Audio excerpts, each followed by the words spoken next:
With that. I agree with that, but we cannot finish. Let me. Okay, Your Honor, please.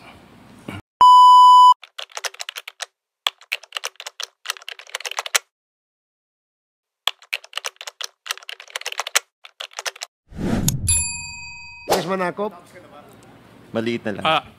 May I have the permission of the chair to ask the lawyer of Madam Alice Go? Please proceed. Attorney David. Good morning, Your Honor. Good afternoon. Sorry. Yeah. Good afternoon. You're aware of the Standard Charter case, right? Excuse me, Your Honor. You're aware of the Standard Charter case, No, Your Honor. where the court or the Supreme Court distinguished an ordinary witness from an accused. Okay, Your Honor. So in the case of Cassie Ong, she is either an ordinary witness in cases where cases are not filed against her. Tama? Yes, Your And Honor. she becomes an accused when a case is filed against her.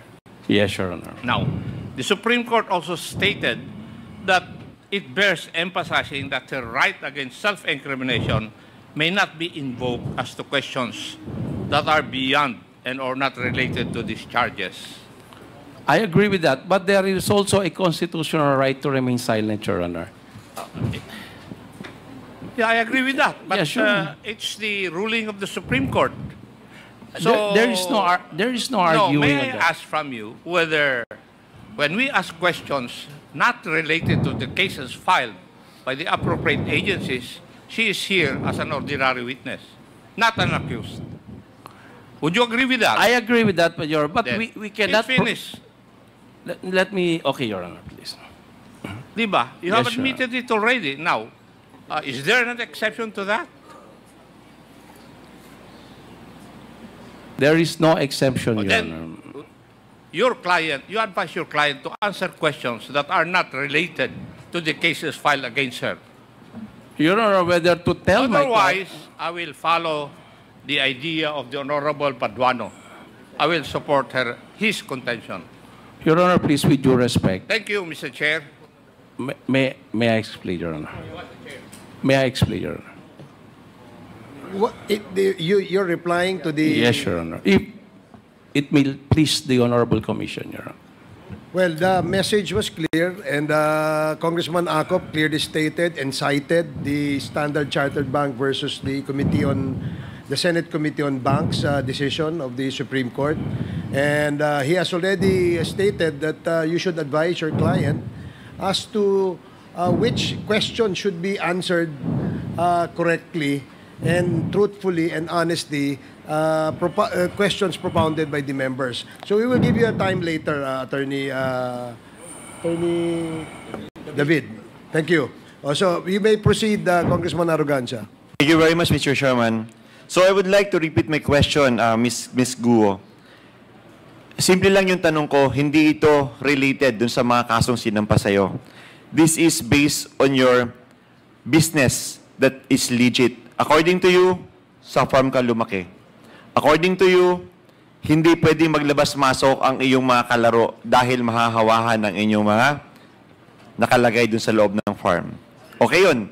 In-accept natin yun. Pero ang simpleng tanong ko sa'yo, pwede bang malaman saan nyo dinadala ang inyong mga harvest mula doon sa inyong farm na sinasabi? Your Honor, for that question po, yung mga harvest po ng mga pigs po, all over naman po, may napupunta sa Balintawak, may napupunta sa Balintawak market, may napupunta sa Baguio, iba-iba po. Pwede po malaman kung gaano ho karami ang inyong mga binibentang baboy sa loob ng isang buwan? Your Honor, for that question po, sorry po talaga, I cannot answer because of the AMLAC cases po na filed and BIR cases filed against me po. No. Considering that this is a legit business that you have. Yes po, Your Honor. Ang finailan po nila na kaso sa akin ay doon sa mga legit ko pong negosyo. Doon naman po sa aligasyon po na involved po ako sa Pogo naman ay human trafficking naman po. Matanong ko, sabi mo, hindi ka nag-aral sa regular school.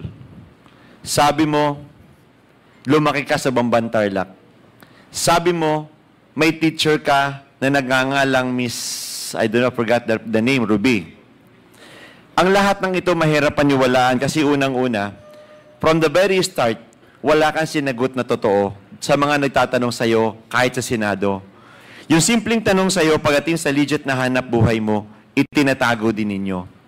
Ang tanong ko sa'yo, gaano karami ang lupain mo na na-accumulate hanggang sa ngayon? Your Honor, yung na-declare ko po sa SALN po, yun yung mga na-accumulate ko po na properties po. Mr. Chairman, is it appropriate po kaya na hingin natin sa Registry of Deeds ng Bamban Tarlac ang lahat ng ari-arian na nakapangalan kay Miss Alice Guo at dito sa katabing bayan ng Bamban Tarlac? Mr. Chairman. Yes, of course, that's possible. I think we can ask the RD, no, for that information. Andito ba yung RD ng Pampanga? Oh, yeah, nandito pala. Yes. So maybe Mr. Chairman, hihingin ko na lang po ang pag-submit niya sa atin pong committee para hindi masayang ang oras natin. Ang kailangan ko lang po, ilang titulo ng lupa ang pagmamayari ni Miss Guo, yung mga rehistrado po under sa name niya. So yun lang po, Mr. Chairman. Maraming salamat po. Thank you, Congressman Arrogancia.